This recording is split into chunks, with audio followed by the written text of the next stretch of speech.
بسم اللہ الرحمن الرحیم۔ السلام علیکہ یا صاحب العصر والزمان۔ 12واں درس، حصہ دوم، طلاق کے عواقب۔ روایات اسلامی میں طلاق کی شدید مذمت وارد ہوئی ہے اور اسے ایک مبغوض ترین حلال شمار کیا گیا ہے۔ رسول اکرم صلی اللہ علیہ وآلہ وسلم کی حدیث مبارک ہے کہ ما من شیء ابغض الی اللہ عز وجل من بیت یخرب فی الاسلام بالفرقۃ، یعنی طلاق۔ اللہ تعالیٰ کے نزدیک اسلام میں ایک خانوادہ کی بنیاد کو جدائی یعنی طلاق کے ذریعے برباد کرنے سے منفور تر کوئی اور عمل نہیں ہے۔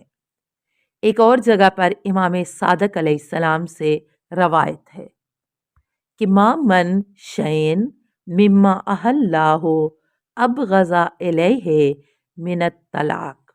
اللہ تعالیٰ کے نزدیک حلال امور میں سے منفور ترین حلال طلاق سے زیادہ کوئی نہیں ہے۔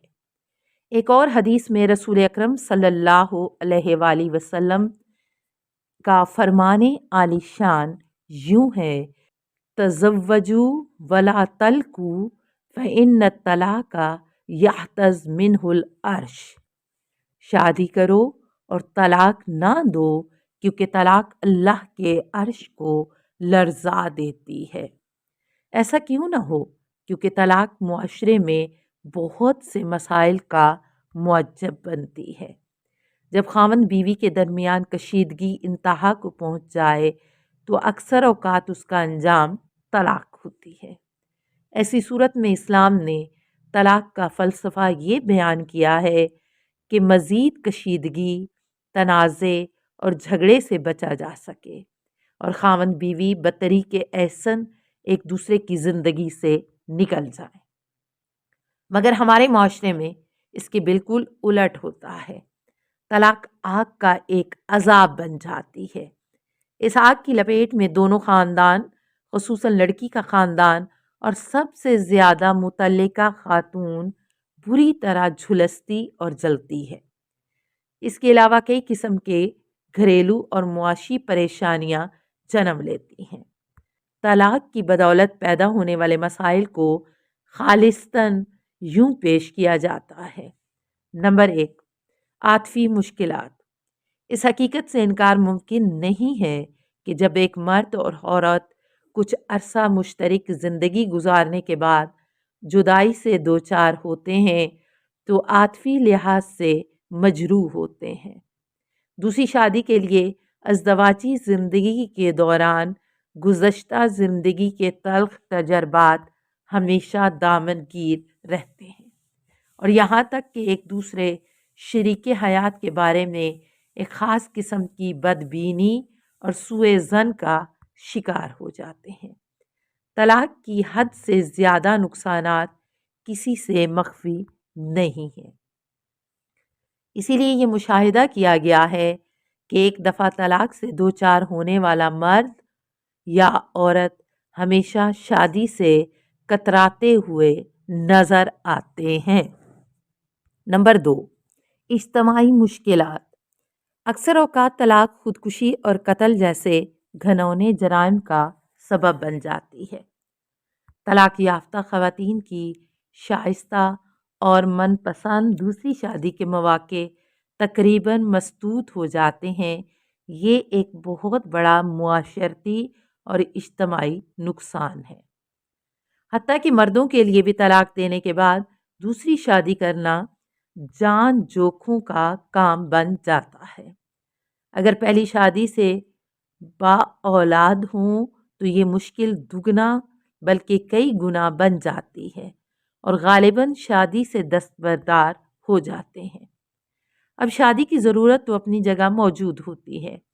ان ضروریات کو ناجائز طریقے سے پورا کرنے کی شرح میں اضافہ ہو جاتا ہے جو کسی بھی معاشرے کے لیے ایک ناسور ثابت ہوتا ہے۔ نمبر 3، اولاد کی مشکلات۔ اولاد کی مشکل باقی تمام مشکلات سے بڑھ کر ہے۔ بہت کم دیکھا گیا ہے کہ کوئی بھی دوسرا شخص ماں کی طرح دل سوز اور مہربان واقع ہوا ہو اور ماں کی غیر موجودگی کی بدولت پیدا ہونے والا عاطفی خلا پورا کرنے میں کامیاب ہوا ہو۔ اسی طرح پدری محبت کا فقدان بھی پورا نہیں کیا جا سکتا۔ ہاں، ہیں ایسے لوگ جو ان محبتوں کو پورا کرنے کی سعی کرتے ہیں، لیکن ان کی تعداد بھی نہ ہونے کے برابر ہے۔ یہی وجہ ہے کہ ایسے بچے جن کے والدین طلاق کی بدولت جدا ہو جاتے ہیں بہت بڑے ضیاع سے دوچار ہوتے ہیں، اور یہ خسران نفسیاتی مسئلے کے طور پر زندگی کے آخری مراحل تک جاری رہتا ہے۔ یہ نقصان نہ صرف ایک فرد بلکہ خاندان کو متاثر کرتا ہے اور پورے معاشرے کو اپنی لپیٹ میں لے لیتا ہے، کیونکہ یہ محبت مادری یا شفقت پدری سے محروم بچہ اپنی محرومی کا انتقام پورے معاشرے سے لیتا ہے۔ جن والدین کے درمیان طلاق واقع ہو جاتی ہے ان کے بچے معمول کی زندگی گزارنے کے قابل نہیں رہتے۔ وہ عدم توازن اور عدم تحفظ کا شکار ہو جاتے ہیں۔ ان کی تعلیمی اور معاشرتی کارکردگی متاثر ہوتی ہے۔ ان میں اعتماد اور خودداری کا فقدان رہتا ہے۔ طلاق یافتہ والدین کے بچے مفید اور کارآمد شہری نہیں بن سکتے۔ نفسیاتی اور دماغی امراض کے ہسپتالوں میں کیے گئے سروے کے مطابق دماغی اور نفسیاتی بیماریوں میں مبتلا ہونے والے مریضوں میں بڑی تعداد ایسے افراد کی ہوتی ہے جو طلاق کی وجہ سے بچپن میں والدین کی شفقت سے محروم ہو جاتے ہیں۔ یہ محرومی بچوں میں احساس محرومی پیدا کرتی ہے، اور یہی احساس محرومی بچوں کو جرائم کی طرف راغب کرنے کا سبب بنتی ہے۔ نوجوان طبقے کی خودکشی کی نہ صرف ایک المیہ ہے بلکہ عظیم معاشرتی نقصان بھی ہے۔ نوجوانوں کی خودکشی کا محرک بننے والے عوامل میں والدین میں علیحدگی، طلاق اور خاندانی جھگڑے سر فہرست ہیں۔ جسمانی بیماریاں۔ ایک تحقیق سے پتہ چلا ہے کہ طلاق یافتہ افراد کی مہلک بیماریوں میں مبتلا ہونے کی شرح غیر شادی شدہ افراد کی نسبت 20% زیادہ ہوتی ہے۔ تحقیقی journal of health and social behaviour کے مطابق طلاق کا صحت پر اتنا گہرا اور مستقل اثر ہوتا ہے کہ دوبارہ شادی بھی اس کو مندمل کرنے میں ناکام رہتی ہے۔ ایسے افراد جو شادی کے بعد خوش و خرم زندگی گزارتے ہیں اور کبھی طلاق کے تجربے سے نہیں گزرے، ان کی صحت کا معیار ان افراد سے بہتر ہے جنہوں نے کبھی ازدواجی زندگی شروع ہی نہیں کی۔ یہ تحقیق 51 سے 61 سال عمر کے تقریباً 8,500 افراد پر کی گئی ہے۔ ایسے افراد جو طلاق کے بعد دوبارہ رشتہ ازدواج میں منسلک ہو جاتے ہیں، ان کی مہلک بیماریوں میں مبتلا ہونے کے امکانات ذرا کم ہو جاتے ہیں، لیکن مکمل طور پر ختم نہیں ہوتے۔ دوبارہ شادی کرنے والوں میں مہلک بیماریوں میں مبتلا ہونے کے امکانات 20% سے گھٹ کر 12% رہ جاتے ہیں۔ تحقیق یہ ثابت کرتی ہے کہ طلاق کی نہ صرف جذباتی اور مالی قیمت ادا کرنا پڑتی ہے بلکہ صحت کو بھی متاثر کرتی ہے۔